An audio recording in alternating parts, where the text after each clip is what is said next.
Oi gente, tudo bem com vocês? Bem-vindos ao meu canal Casos e Mistérios.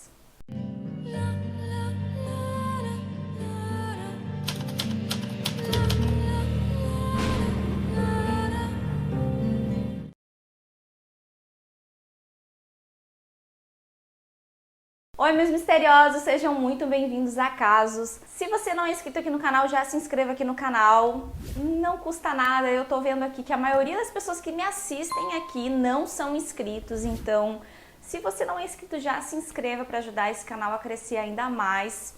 Não deixe de ativar o sininho para receber todas as notificações. Eu tô percebendo que os meus últimos vídeos eles não estão sendo entregues pelo YouTube, então verifica aí a minha página, verifica todos os vídeos, os últimos vídeos que eu postei para verificar se você já viu esses vídeos, porque realmente o algoritmo aí daqui é bem complicado, então vamos lá dar aquela força. Tá aqui o meu perfil do Instagram, me segue lá, casos.mistérios, e hoje eu vou estar trazendo aqui para vocês um caso que ocorreu lá em Londres, na Inglaterra, o caso de Tia Sharp.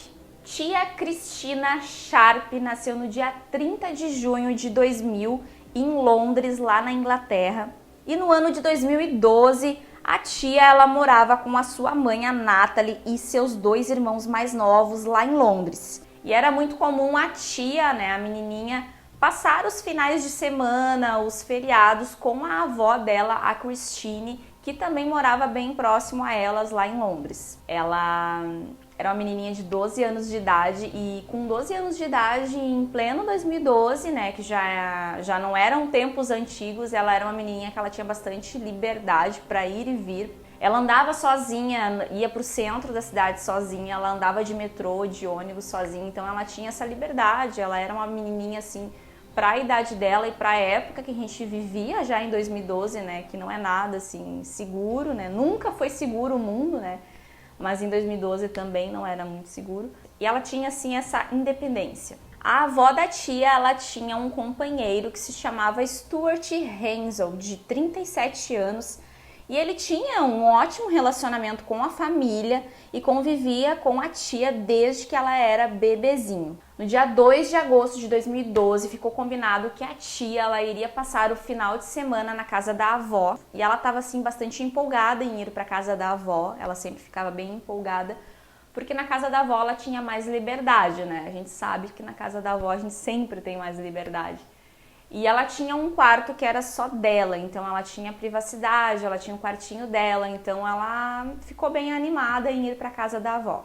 Naquele dia, então, a mãe da tia levou ela até o ponto de ônibus e ficou combinado que o Stuart, né, o companheiro da avó dela, esperaria ela na estação perto da casa da avó. A Christine, a avó da tia, trabalhava de noite, então os dois passariam, né, o Stuart e a tia passariam um tempo juntos, né, sozinhos, jogando videogame, e logo depois o Stuart ficaria responsável por cuidar da tia até a manhã seguinte. Assim como foi combinado, o Stuart buscou a tia no ponto de ônibus e os dois foram até inclusive em um supermercado, onde foi até filmado depois, né, ao longo do processo aí de investigação, eles conseguiram localizar as filmagens dos dois indo ao supermercado juntos.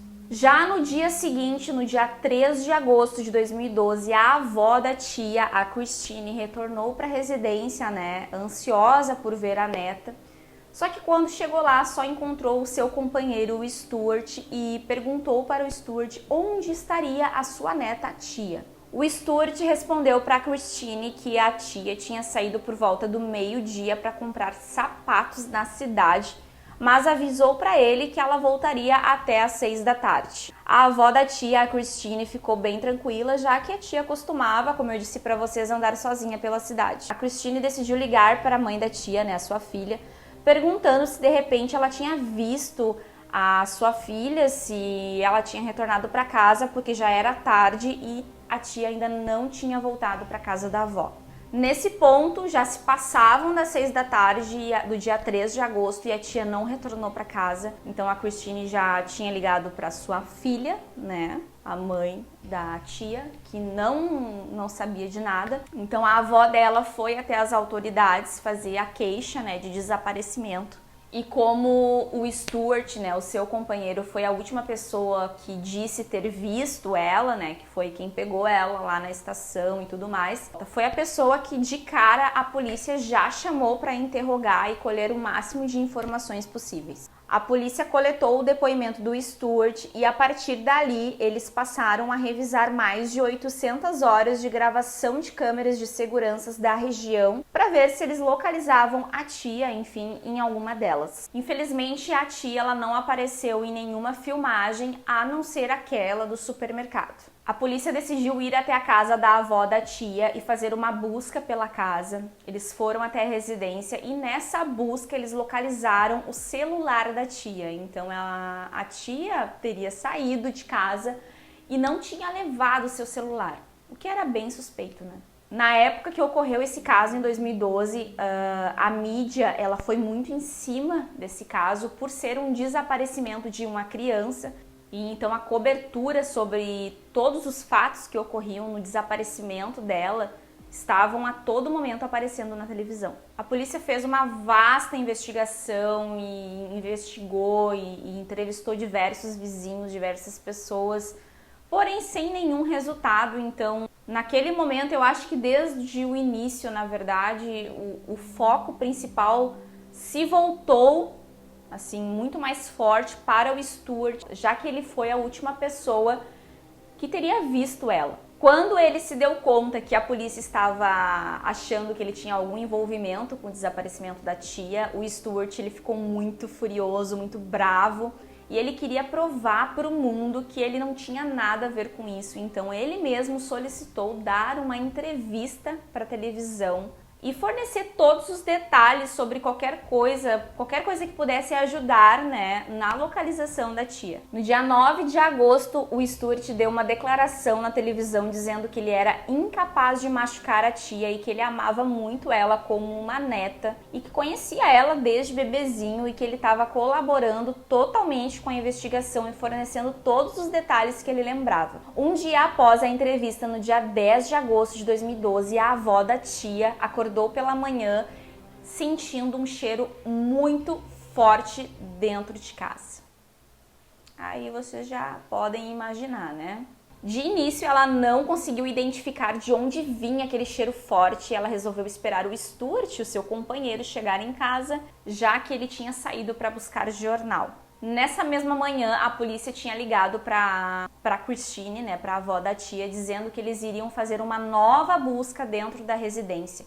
Lembrando que a polícia já tinha feito 3 buscas dentro da residência, gente. Essa seria a 4ª busca dentro da residência. A polícia chegou na residência da avó da tia e imediatamente eles já localizaram a origem do cheiro. Eles foram até o sótão da casa. Chegando lá, eles localizaram um corpo que estava nu e estava envolto em um lençol dentro de um saco plástico. No mesmo momento, eles identificaram o corpo sendo de tia Sharp.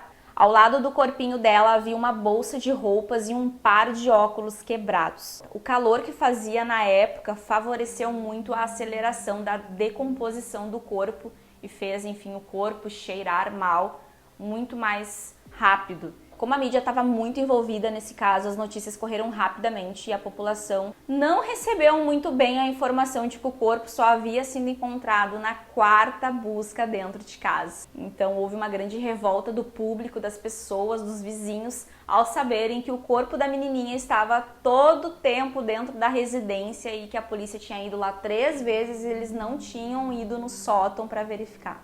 Tudo parecia levar que o Stuart era o responsável por aquilo, já que naquela manhã, quando a polícia achou o corpinho dela, ele tinha saído e ele não tinha retornado mais. E naquele momento a polícia classificou ele como suspeito foragido, colocou a cara dele em todos os canais possíveis. E as pessoas já conheciam ele porque ele tinha dado uma entrevista para tentar limpar o nome dele, então ele foi classificado como foragido e naquele momento começou as buscas pelo Stuart. Não demorou muito para que o Stuart fosse localizado e ele foi localizado em um parque da cidade e ele estava bastante alcoolizado. Com a captura do Stuart, a companheira, né, a avó da tia, a Christine, ela também foi chamada para interrogatório por ser companheira dele e, enfim.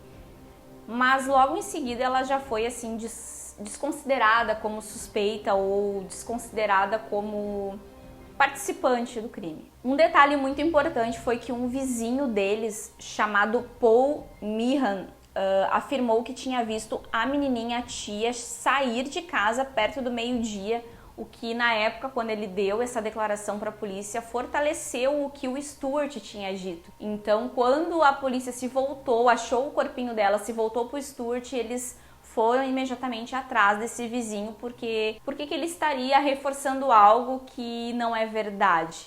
Será que ele pode ter feito isso junto com Stuart? Então a polícia foi até esse vizinho para tentar interrogar e tentar descobrir se ele tinha algo a ver. Porém, esse Paul, esse vizinho que deu essa declaração falsa, foi acusado de desperdiçar o tempo da polícia, já que as autoridades passaram muitas horas pesquisando câmeras de segurança, enquanto a tia não havia sequer saído de dentro de casa. A causa da morte da menininha tia não pôde ser determinada, mas a autópsia acredita que ela foi morta entre a noite do dia 2 de agosto e a manhã do dia 3 de agosto de 2012 e houve uma suspeita de estrangulamento, mas isso assim nunca foi comprovado 100%, mas é o mais provável que ela teria sido morta estrangulada. A polícia solicitou que o Stuart contasse o que aconteceu de fato e nesse momento uma segunda versão foi apresentada.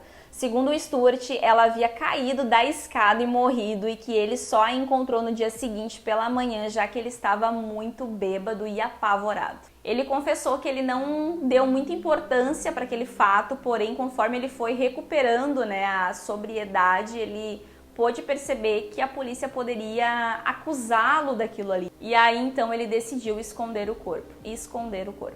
Mas nada disso fez sentido, já que a cronologia que ele falou não batia, os horários que ele falou não batia, e principalmente pelo fato do corpo da menininha estar nu, visto que não tinha sentido uma menina cair da escada com o corpo nu, porque ela estaria nua, e depois ele esconderia o corpo dela nu, bem convincente, né? Imediatamente a polícia fez uma investigação em toda a casa novamente, nos pertences do Stuart e no seu computador. E adivinhem, o Stuart mantinha uma coleção de cartões de memória escondidos que foram encontrados pela polícia. E neles haviam centenas de fotos e vídeos de tia gravados sem o consentimento da menina e em situações totalmente inocentes, como ela passando hidratante nas perninhas, tomando um banho e até mesmo dormindo. Dentro do histórico do computador do Stuart, a polícia revelou que ele fantasiava há muito tempo com ela. E com frequência ele assistia pornografia e procurava meninas de cabelo castanho, aparência jovem e de óculos. E como se não bastasse, ainda foram encontradas fotos do corpo da tia em posições sexuais já estando morta. Essas imagens foram tiradas por ele para satisfação, própria depois de tudo, enfim, achando que ele não iria ser descoberto. E para vocês ficarem mais chocados, a polícia encontrou também fotos do próprio Stuart. Ele estava nas fotos em posições sexuais e usando objetos. Nunca ficou claro para a polícia se o Stuart tinha realmente a intenção de matar a tia, já que a tia, ela pode ter sofrido abuso e de repente ela pode ter ameaçado contar o que aconteceu e por isso ele se viu sem saída e por isso decidiu matá-la. E no dia 26 de novembro de 2012 foi anunciado que o Stuart seria julgado em maio de 2013. Paul, o vizinho que deu a informação falsa, que a gente não consegue entender por que ele deu aquela informação falsa, foi condenado no dia 28 de fevereiro de 2013. Ele negou a acusação e ele foi libertado sob fiança para um julgamento que ocorreu no dia 29 de julho. O Stuart, de início, se declarou inocente total. E no dia 13 de maio de 2013, o Stuart mudou a sua confissão para culpado e ele foi condenado à prisão perpétua no dia 14 de maio. Pegou uma pena mínima de 38 anos, no fim das contas, e isso significa que ele terá 75 anos de idade quando ele estiver elegível para pedir a liberdade condicional. No dia 5 de agosto de 2013, o vizinho foi julgado e foi considerado culpado de desperdiçar o tempo da polícia. Ele foi condenado apenas a 5 meses de prisão, mas já deu para aprender uma boa lição aí, né? Uma coisa muito importante que eu gosto de trazer nos vídeos aqui é o que a gente pode tirar disso tudo, além de tudo que eu contei, né, os alertas e tudo mais, que o perigo, né, tanto da pedofilia quanto do perigo em si, né, da pessoa que pode ser uma ameaça. Todo vídeo que eu trago aqui eu sempre digo, são casos tristes, mas são casos que a gente fica cada vez mais alerta e nos deixa cada vez mais atentos a sinais, a comportamentos humanos. Outra coisa importante que eu gosto de ressaltar, e eu gosto de ler quando eu vejo que um caso triste ocorre dessa forma, é que no final alguma lei se criou, alguma coisa se mudou dentro do sistema judiciário.